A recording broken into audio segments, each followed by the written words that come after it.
Hello साथियों, आज भारत के खाते में एक और उपलब्धि जुड़ गई है और वो ये है कि भारत विश्व की चौथी सबसे बड़ी अर्थव्यवस्था बन चुका है। यानी कि आईएमएफ के अनुसार और नीति आयोग के अनुसार अगर हम देखें तो भारत जो है चौथे नंबर की सबसे बड़ी अर्थव्यवस्था बनने वाला देश है। ठीक है, अब आप यहाँ पे एक बात समझिएगा कि हमारी इकोनॉमी जो है वो $4 ट्रिलियन से ज़्यादा की हो चुकी थी।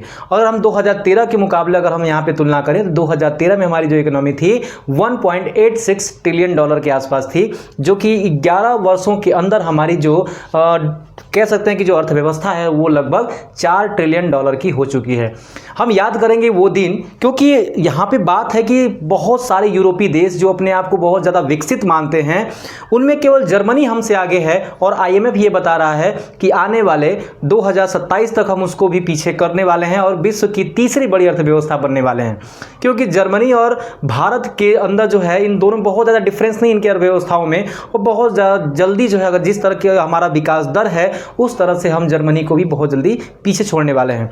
तो आपको बात याद ये रखना है कि जिस तरह से भारत गुलाम था 850 वर्षों में और ये पश्चिमी देशों ने हम पे बहुत ज़्यादा जुल्म किया, हमारी संपत्तियों को लूटा, फिर भी आज इन पश्चिमी देशों में अगर हम जर्मनी को छोड़ दें तो कोई भी ऐसा देश अपनी अर्थव्यवस्था को भारत जितना मजबूत नहीं बना पाया है।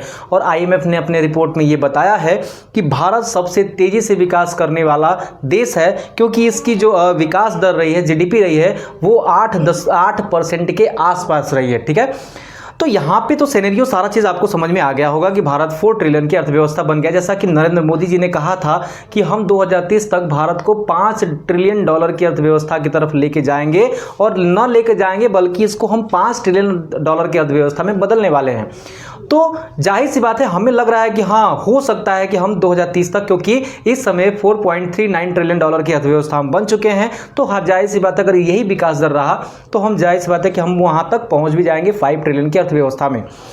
अब समझना ये है कि जिस प्रकार से हमारे देश को लूटा गया आज़ादी के समय 1947 में, जब भारत को अंग्रेज़ों ने एक बुरा हाल पे छोड़ दिया था, यानी कि आप कह सकते हैं कि 2.7 लाख करोड़ का जो है उस समय हमारा पूरा का पूरा अर्थव्यवस्था थी, और गरीबी और भुखमरी से इतने परेशान थे, कोई रोज़गार नहीं था, ना तो हम ले दे करके एक हमारे पास कृषि क्षेत्र बचा था और उसमें भी अपडेट करने की ज़रूरत था, लेकिन अपडेट करने के लिए कोई तकनीकी नहीं थी। उद्योग क्षेत्र ऐसे ही पड़े हुए थे जिनको उठाना जो है हमारे लिए मुश्किल था। ठीक है, लेकिन भारत उस दौर से और आज तक का जो दौर देखेंगे, इसमें कोई भी पश्चिमी देश जो अपने आप को विकसित कहते हैं वो आसपास भी नहीं खड़ा है। हमने जापान को भी पीछे किया, जापान को पीछे करके हम आगे आए हैं। आप देख सकते हैं कि पहले नंबर का जो अर्थव्यवस्था है वो है आपका अमेरिका का, लगभग $30 ट्रिलियन का है। अगर हम वहीं बात करें चाइना का, तो चाइना भी सेकेंड नंबर की अर्थव्यवस्था है और वो भी जो है 18 ट्रिलियन के आसपास की है। लेकिन भारत जो है वो 4.39 ट्रिलियन की अर्थव्यवस्था है। तो जाहिर सी बात है अभी चीन और अमेरिका में हमें जो है कंपैरिजन करना अभी नहीं चाहिए, क्योंकि ये लोग बहुत ज़्यादा दूर जा चुके हैं। जाहिर सी बात है चाइना हमसे 2 साल बाद आज़ाद हुआ था, लेकिन वहाँ पे एक दलीय सरकार रही है, और एक दलीय सरकार होने के कारण जो है वहाँ की अर्थव्यवस्था अपने चरम पे थी। क्योंकि एक दलीय सरकार कभी भी ये नहीं सोचती कि हमें क्या करना है, बस वो अपने राष्ट्र की उन्नति की बात सोचती है, यानी कि जनता के बारे में कुछ भी नहीं सोचा था। लेकिन हमारे यहाँ लोकतंत्र है, और लोकतंत्र में एक बात और है कि हमारे यहाँ अस्थायी सरकारें होती हैं। अगर कोई सरकार बनी है 5 साल के लिए, तो कोई फिक्स नहीं है कि अगले 5 साल बाद जो है ये सरकार बनेगी, इसलिए एक लंबी योजना हमारी सरकारें नहीं बना पाती हैं। जैसा कि नरेंद्र मोदी जी आए तो इन्होंने कहा कि ठीक है हम एक लंबी योजना पे कार्य करेंगे, और यहाँ पे एक अस्थायी सरकार जनता ने उनको बना के दिया, और जनता के द्वारा बनाए गए सरकार के ऊपर उन्हें खरा उतरा और भारत को $5 ट्रिलियन के आसपास ले जाने वाले हैं। ठीक है, तो यहाँ पे बात ये चल रही है कि किस प्रकार से भारत जो है यहाँ पे ग्रो कर रहा है। ठीक है, जिस प्रकार से भारत पाकिस्तान युद्ध के बीच हमारे हथियारों का निर्यात बढ़ा है वो भी एक लाजमी है।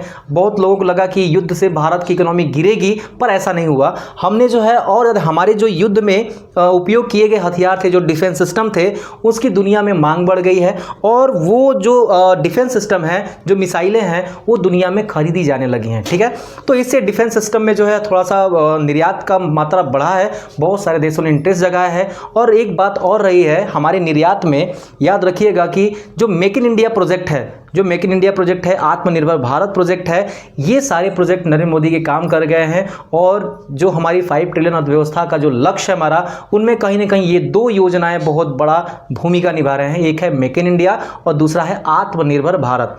अगर हम तीसरी बात करें तो हमारे यहाँ का जो सेवा क्षेत्र है और खास करके आईटी सेक्टर, वो पूरे विश्व में हब बन चुका है हमारे यहाँ का आईटी सेक्टर। और यहाँ की जो कंपनियाँ इन्फोसिस, टीसीएस या फिर विप्रो करके जो कंपनियाँ हैं, इन कंपनियों ने आईटी सेक्टर को ऊंचाइयों पे ले जाने में एक मदद किया है। और हम जो है आईटी निर्यातक क्षेत्र बन चुके हैं और दुनिया के नंबर 1 आईटी निर्यातक क्षेत्रों में हमारा नाम आता है।